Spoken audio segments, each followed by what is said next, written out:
नमस्ते दोस्तों, आइए सुनते हैं धारावाहिक मैं कुछ भी कर सकती हूँ की कड़ी संख्या 18। कुछ भी कर सकती हूँ, मैं कुछ भी कर सकती हूँ। पॉपुलेशन फाउंडेशन ऑफ इंडिया की प्रस्तुति, यूनाइटेड नेशंस पॉपुलेशन फंड का सहयोग और बॉम्बे लोकल पिक्चर्स द्वारा निर्मित। मैं हवालात में अकेली बैठी थी। दिगंबर सिंह के अलावा वहां पर जितने भी लोग थे सारे बहुत अच्छे थे। सब अचरज में थे कि मैं यहाँ कैसे। एक हवलदार ने मुझसे दोस्ती करने की कोशिश की। मैडम ये लीजिए आपका खाना। मुझे नहीं खाना। अरे खा लीजिए मैडम, ऐसे कैसे चलेगा। सुनिए, अखबार मिलेगा? अंग्रेजी वाला नहीं आता यहाँ, हिंदी का है। हिंदी चलेगा। हमको लगा कि आप अंग्रेजी वाला पढ़ती होंगी। सुना है आप मुंबई से हैं।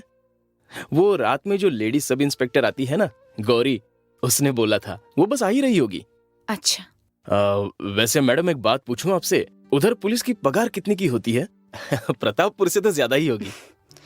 पता नहीं, मैं डॉक्टर हूँ। ओह हाँ, फिर तो आपका फील्ड अलग है मैडम। वैसे कुछ भी एक्स्ट्रा चाहिए तो बताना, जैसे घर से खाना वाना मंगवाना हो तो बता दीजिए। शुक्रिया। इंस्पेक्टर दिगंबर सिंह के पास डॉक्टर पाल और रवि की गिरफ्तारी के अलावा और कोई रास्ता नहीं था। उसे अपनी वर्दी और नौकरी भी तो प्यारी थी। वो किसी तरह बहला फुसलाकर उन्हें थाने लेकर आना चाहता था, ये आश्वासन देकर कि उनका बाल भी बांका नहीं होगा। देखिए, आपको बहुत पैसे खिलाए हैं हमने, कुछ हुआ तो ठीक नहीं होगा दिगंबर सिंह। अरे डॉक्टर पाल, ये लीजिए चॉकलेट खाइए, इससे टेंशन थोड़ा कम होता है। रवि बाबू आप भी लीजिए। अरे हमारा खून सूख रहा है डर से, और आप हैं कि गाड़ी का एसी लगता है ठीक नहीं है, या पता नहीं हवा आ नहीं रही है। अरे वकील बाबू, जरा एसी का मुंह हमारी तरफ कीजिए ना। अरे ये छुपा छुपी का खेल कब तक खेलना होगा? जिंदगी तो खेल ही है कि नहीं? क्यों वकील बाबू, आप समझाइए इनको। अरे पहले आप ये बताइए कि आपने केस को निपटाया कि नहीं। अब जरा मुश्किल है। अरे लाखों डकार गए और अब मुश्किल है। अब उल्टी करें क्या पैसों की? देखिए पैसे तो उड़ गए, हमने सबको खिला पिला के सेट किया, पर कुछ सेट हो गए, कुछ अपसेट हो गए। अरे वकील बाबू, आपने किस रंग रूट के चक्कर में फंसा दिया हमको? इज्जत से बोलो, मेरा नाम दिगंबर सिंह है। अगर मुझे कुछ हुआ ना तो धमकी देना मेरा काम है। डॉक्टर पाल, कल सुबह शराफत से गिरफ्तारी के लिए तैयार रहिएगा, समझे? अरे दिगंबर, हमारे ऊपर भी डंडा है, समझते क्यों नहीं? पैसे लेने के समय मोगम्बो क्यों बन रहे थे? धोखाधड़ी है ये। तुम्हारा तो वो हाल करेंगे ना कि सरेंडर या इनकाउंटर, जल्दी तय कीजिए। आप सरेंडर करेंगे या हम इनकाउंटर करें? अरे हाथ मत लगाना। समझिए भाई, पुलिस की गाड़ी पीछे है तुम्हारे, आगे से तेवर पॉकेट के अंदर रखिए। डॉक्टर पाल, अरे रुकिए भाई, देखिए हम लोग ठीक से भी बात कर सकते हैं। हमसे जितना होगा करेंगे। अब वर्मा जी, हम कोई डाकू लुटेरे तो नहीं है, अफसर हैं। पूरी रात में हवालात में जगी हुई थी। देर रात यहाँ की लेडी सब इंस्पेक्टर गौरी आई। गौरी मेरे लिए अपने घर से खाना लेकर आई थी। उसने मुझे बाहर अपने साथ खाना खाने बुलाया। स्नेहा मैडम, आपके लिए घर का खाना लाई हूँ, आइए ना। हमें तो कभी घर की रोटी भी नहीं खिलाई, और देखो एक्स्ट्रा ड्यूटी भी करवा दी। खिला दूंगी। वैसे बहुत देर कर दिया जाने में। अभी मैडम को बाहर लेकर आओ। और सर नहीं आए क्या? नहीं, आइए मैडम। मेरे लिए इतना करने की क्या जरूरत है? सोचा आप जब तक यहाँ हैं, मैं आपके लिए अपने घर से खाना लेकर आऊं। आइए बैठिए ना। आपको यहाँ तकलीफ हो रही होगी ना? पता है, आपके बाबूजी ने हमें बचपन में पढ़ाया है, उन्हीं की प्रेरणा से तो हम पुलिस में भर्ती हुई।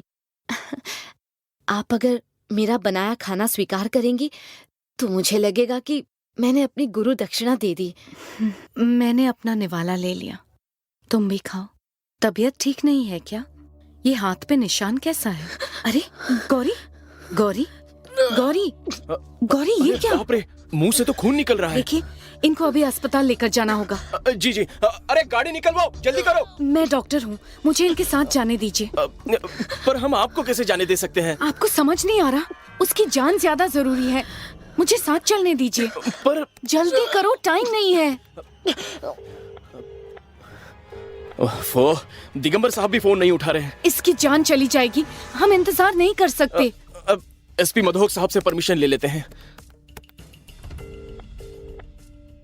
हेलो सर, यहाँ एक लेडी कांस्टेबल की हालत बहुत गंभीर हो गई है। अस्पताल ले जाना होगा। लॉकअप में एक डॉक्टर है, उनको साथ लेके जाना होगा। अगर रास्ते में कुछ हो गया तो? ठीक है, उसे अपनी कस्टडी में रखना, मैं अस्पताल आता हूँ। लेडी कांस्टेबल का नाम क्या बताया तुमने? Sir, Gauri sir. ठीक है, वक्त बर्बाद मत करो, जल्दी निकलो वहाँ से, और कुछ हो तो कॉल करना, ठीक है? जी अच्छा। उस रात इस तरह मैं हवालात से गौरी को लिए अस्पताल पहुंचूंगी, ये कभी नहीं सोचा था। गौरी की हालत बहुत खराब थी। पता नहीं अचानक क्या हो गया। मैं एक डॉक्टर हूँ और मेरा सबसे पहला फर्ज गौरी को बचाना था, किसी भी हाल में, किसी भी कीमत पर। मेरी इस डायरी की बाकी पन्नों में है आगे की कहानी, जो कभी अधूरी है तो कभी पूरी। अगली कड़ी में फिर मिलेंगे।